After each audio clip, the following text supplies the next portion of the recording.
Oyez! Oyez! Oyez! Worthy citizens of Dorchester, at Christmas in the year of our Lord 2020, we present to you a special festive offering, Dorchester at Christmas 2020. A film with songs, readings and images brought to you by the children and residents of our good town and surrounding villages to conjure up the magic of Christmas. Note ye well that we are generous of heart here in Dorchester. The taste of the Christmas spirit will be carried to those who need it most this time of year, and the film will arrive freely given to our friends in homes and hospitals. But what part is yours in this show? Give generously all to purchase the film so that money can also go to right-worthy causes here in Dorchester. The Poverty Action Group, the Dorchester Family Support Group, the Weldmar Hospice and Home Start. Oyez! Oyez! Enjoy our seasonal film and help to spread the Christmas spirit in this very special way as we celebrate Christmas at Dorchester 2020.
East to west, from shore to shore, let every heart awake and sing the holy shout to Mary born, the Christ the everlasting King.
There never was such a goose. Bob said he didn't believe there ever was such a goose cooked. Its tenderness and flavour, size and cheapness were the themes of universal admiration. Eked out by apple sauce and mashed potatoes, it was a sufficient dinner for the whole family. Indeed, as Mrs. Cratchit said with great delight, surveying one small atom of a bone upon the dish, they hadn't ate it all at last, yet everyone had had enough, and the youngest Cratchits in particular were steeped in sage and onion to the eyebrows. But now, the plates being changed by Miss Belinda, Mrs. Cratchit left the room alone, too nervous to bear witnesses, to take the pudding up and bring it in. Suppose it should not be done enough. Suppose it should break in turning out. Suppose somebody should have got over the wall of the backyard and stolen it while they were merry with the goose. A supposition at which the two young Cratchits became livid. All sorts of horrors were supposed. Hello. A great deal of steam. The pudding was out of the copper. A smell like a washing day. That was the cloth. A smell like an eating-house and a pastry-cook's next door to each other, with a laundress's next door to that. That was the pudding. In half a minute Mrs. Cratchit entered, flushed, but smiling proudly, with the pudding like a speckled cannon-ball so hard and firm, blazing, in half a quartern of ignited brandy, and bedight with Christmas holly stuck into the top. Oh, what a wonderful pudding! Bob Cratchit said, and calmly too, that he regarded it as the greatest success achieved by Mrs. Cratchit since their marriage. Mrs. Cratchit said that now the weight was off her mind, she would confess that she had had her doubts about the quantity of flour. Everybody had something to say about it, but nobody said or thought it was at all a small pudding for a large family. It would have been flat heresy to do so. Any Cratchit would have blushed to hint at such a thing.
Tomorrow night, and mind, don't leave thy fiddle bag behind. We'll shake a lag and drink a cup of ale to keep wold Christmas up, and let thy sister take thy arm. The walk won't do her any harm. There's no dirt now to spoil her frock. The ground's afroze so hard's a rock. You won't meet any stranger's face, but only neighbours of the place, and Stow and Coombe, and two or three from uncles up at Rookery. And thou'lt find a rosy face, a pair of eyes black as sloes, the prettiest ones in all the place.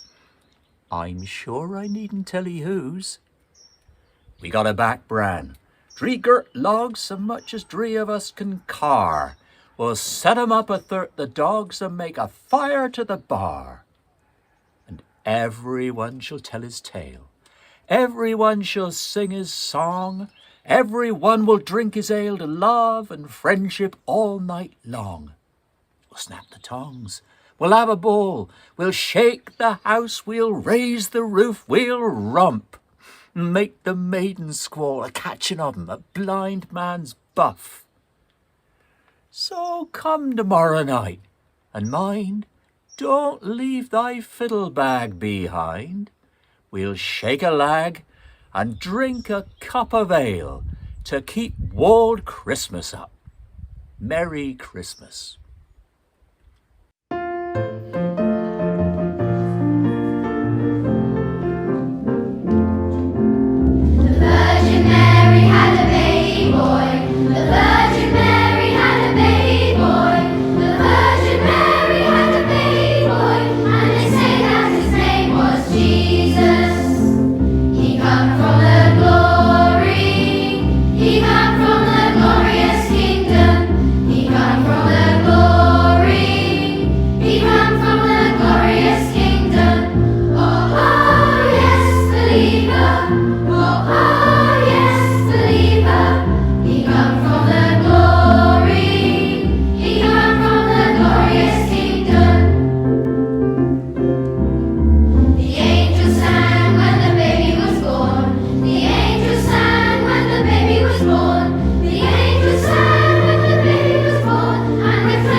Hey, do you remember the Nativity play?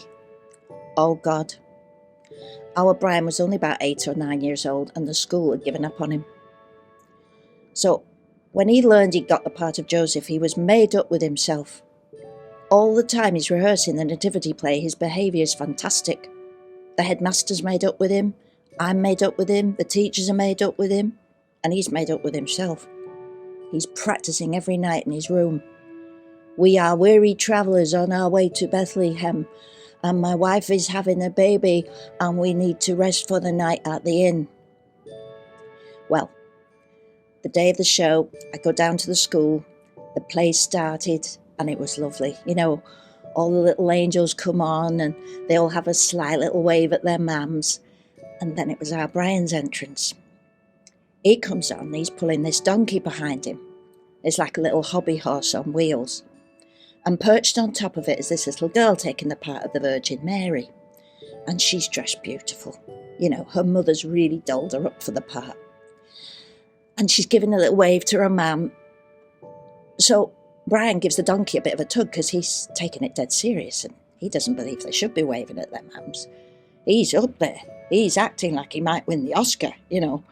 He's miming, giving hay to the donkey and he's patting it on the head. Well, the headmaster turned round, he smiled at me. I think he was as proud of Brian as I was. Well, Brian gets to the door of the inn and he goes, knock, knock, knock, and the little innkeeper appears. Our Brian starts, we are weary travellers on our way to Bethlehem, and my wife is having a baby, and we need a rest for the night at the inn. So the little fella playing the innkeeper pipes up, you cannot stay at the inn because the inn is full up, and there is no room in the inn. And then our Brian is supposed to say something like, well, we must go and find a lowly stable and spend the night there or whatever. He's supposed to go off pulling the donkey with the Virgin Mary with him, but he didn't. I don't know if it was the Virgin Mary getting up his nose because she spent the whole evening waving at her mother, or whether it was just that our Brian suddenly realised that the part of Joseph wasn't as big as it was cracked up to be.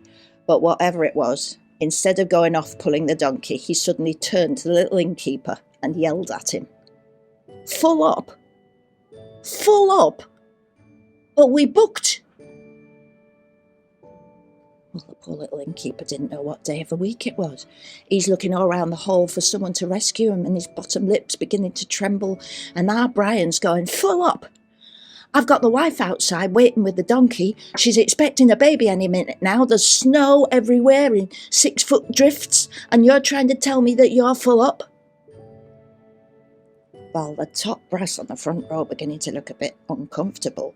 They're beginning to turn and look at the headmaster, and our Brian's giving a perfect imitation of his father on a bad day. He's berating anything that dares move. Little innkeeper's lips going 10 to the dozen, and the Virgin Mary's in floods of tears on the donkey. Well, the innkeeper finally grasps that the script is well out of the window and that he has to do something about our Brian. So he steps forward and he says, listen, mate, listen. I was only joking. We have got room, really. You can come in if you want. And with that, the three of them disappear into the inn. End of Nativity play, and end of our Brian's acting career.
Gaudete, gaudete, Christus est natus, ex Maria Virgine, gaudete, gaudete, gaudete, Christus est natus, ex Maria Virgine, gaudete, tempus adis gratiae, hoc quod obdabamus, carmina laetitiae, devotere damus, gaudete, gaudete, Christus est natus, ex Maria Virgine, gaudete, gaudete, gaudete, Christus est natus, ex Maria Virgine, gaudete, Deus homos factus est natura mirante, mundus renovatus est a Christo regnante, gaudete, gaudete, Christus est natus, ex Maria Virgine, gaudete, gaudete, gaudete, Christus est natus, ex Maria Virgine, gaudete.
The Oxen by Thomas Hardy. Christmas Eve and 12 of the clock. Now they are all on their knees, an elder said, as we sat in a flock by the embers in hearthside ease. We pictured the meek, mild creatures where they dwelt in their strawy pen, nor did it occur to one of us there to doubt they were kneeling then. So fair a fancy few would weave in these years, yet I feel if someone said on Christmas Eve, "Come, see the oxen kneel," in the lonely barton by yonder coombe our childhood used to know, I should go with him in the gloom, hoping it might be so.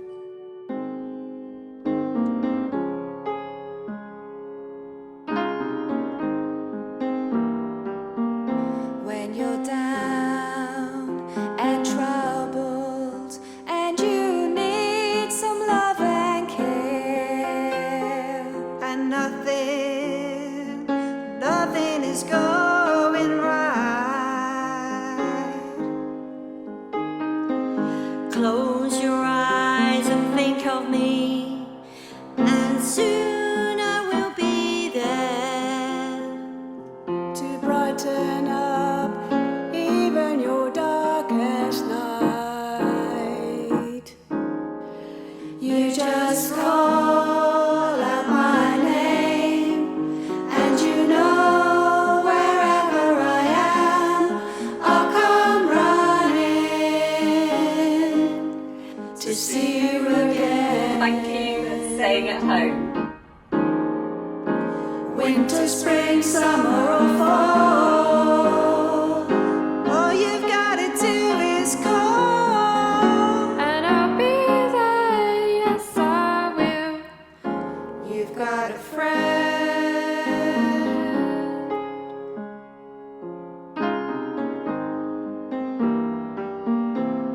If the sky above you grows dark and full of clouds, and that cold north wind begins to blow, keep your head together and call our name out loud.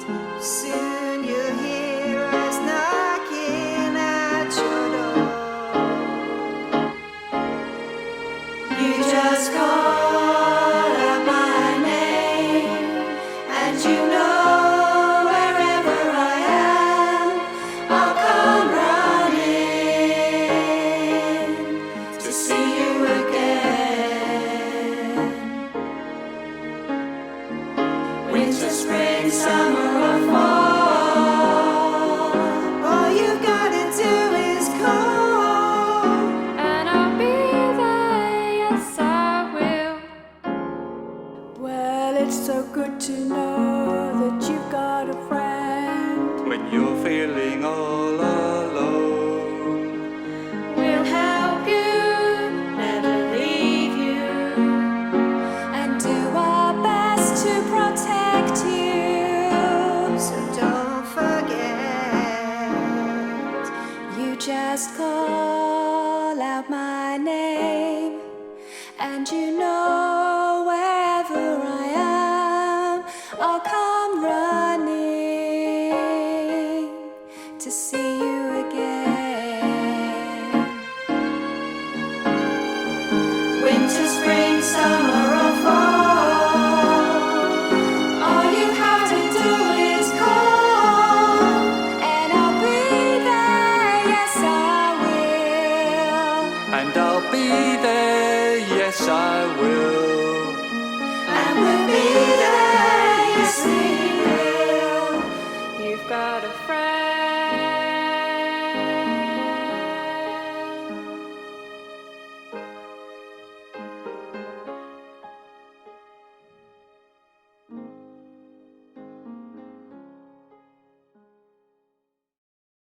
Christina Rossetti's poem, Remember.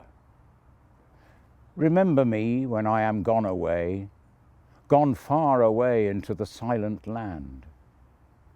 When you can no more hold me by the hand, nor I, half turning to go, yet turning stay, remember me when no more day by day you tell me of our future that you planned.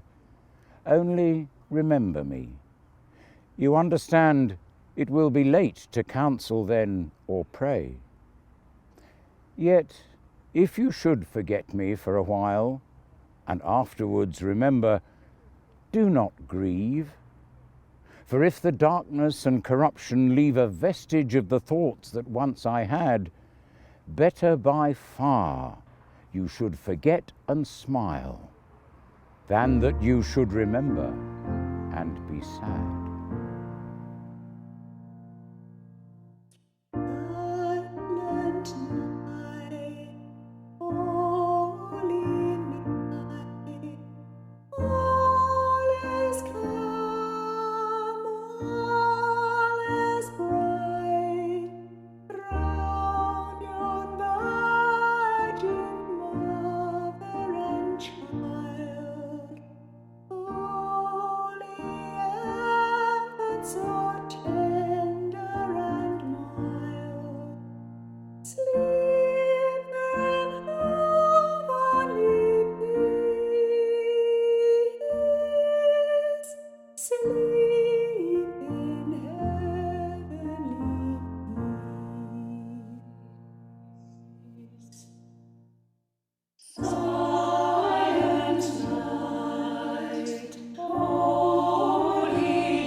Shepherds watch their flocks by night, all seated on the ground.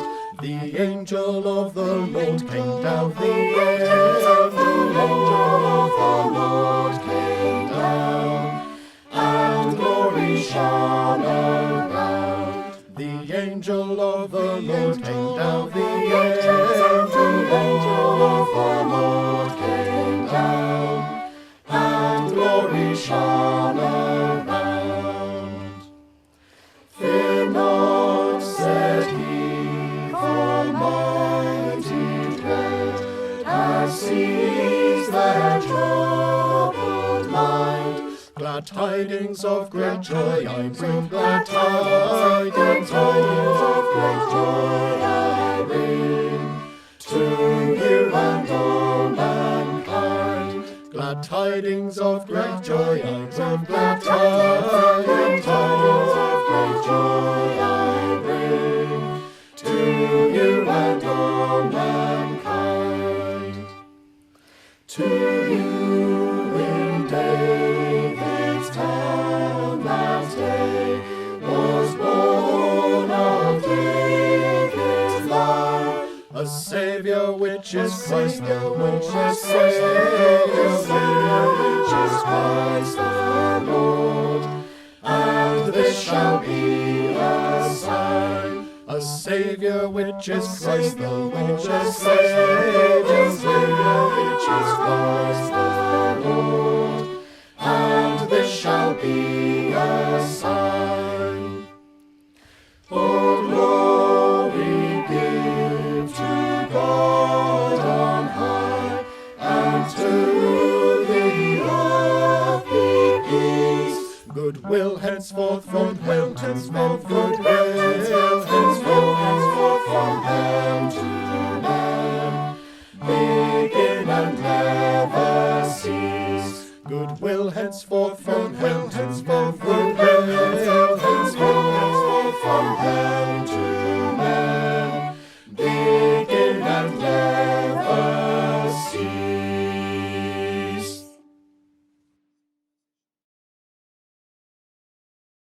'Twas the night before Christmas, when all through the house not a creature was stirring, not even a mouse. The stockings were hung by the chimney with care, in hopes that St. Nicholas soon would be there. The children were nestled all snug in their beds, while visions of sugar plums danced in their heads. And Mamma in her kerchief and I in my cap had just settled our brains for a long winter's nap. When out on the lawn there arose such a clatter, I sprang from my bed to see what was the matter. Away to the window I flew like a flash, tore open the shutters and threw up the sash.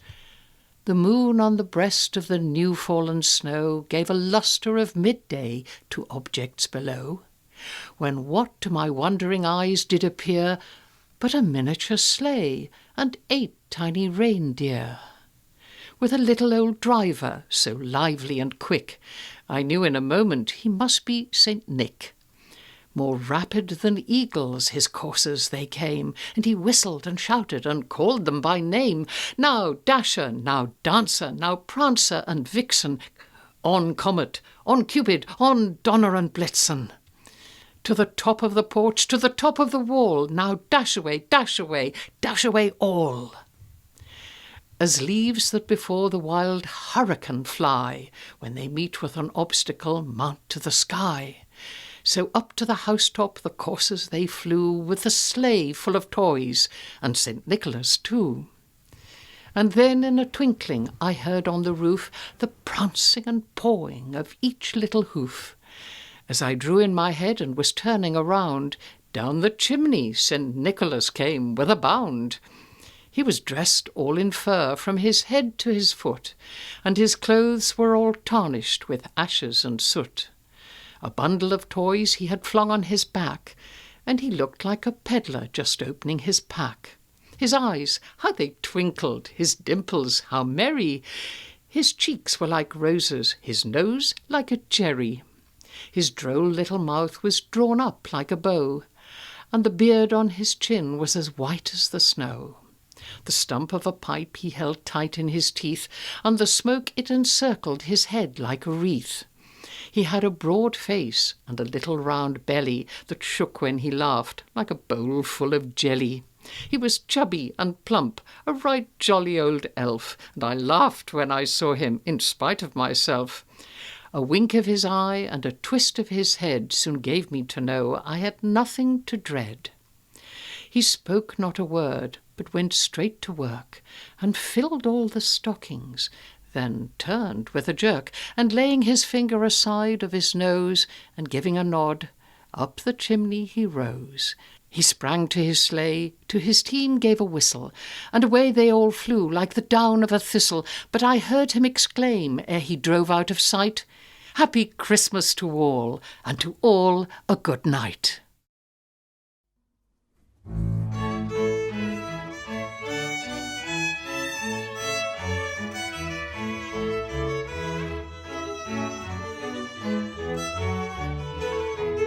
And the glory of the Lord. And the glory of the Lord shall be revealed. Shall be revealed. And the glory shall be revealed.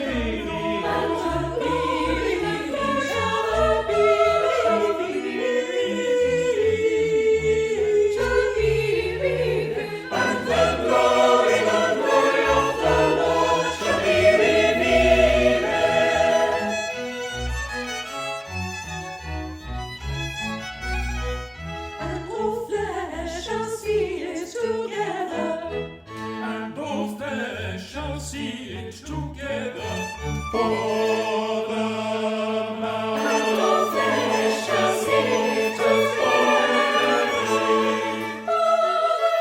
And all flesh shall see it together. And all flesh shall see it together. For the man. And all flesh shall see it together. And the glory of the Lord. And all flesh shall see it together. And the glory of the Lord shall be revealed. And all flesh And all flesh shall see it together.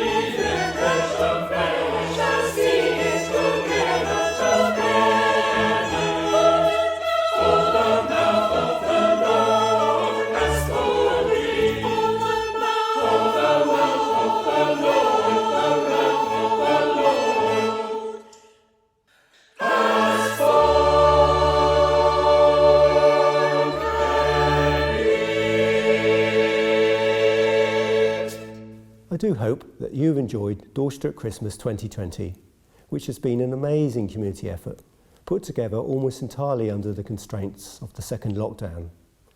It is a triumph of what we can achieve when we come together to celebrate this very special season of the year.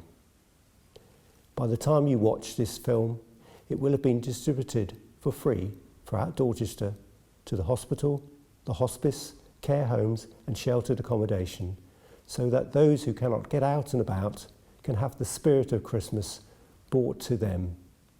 We know that many of you too will have given generously to download the film or to purchase the DVD. The proceeds are to go to 5 local charities whom we are delighted to be able to help, including Dorset County Hospital Christmas Appeal, Dorchester Poverty Action Group, Dorchester Family Support, Weldmar Hospicecare and Home Start West Dorset.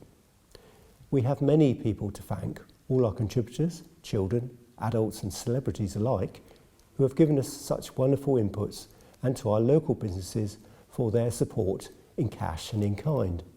The contributions of our readers and singers have almost all been recorded solo in their own homes and then miraculously edited together to form a wonderful whole. What a marvellous metaphor for how we in Dorchester are in a community together, even whilst we're having to stay physically apart. It only remains for me to invite you to join in our final carol, Hark the Herald Angels Sing, and to wish you all season's greetings.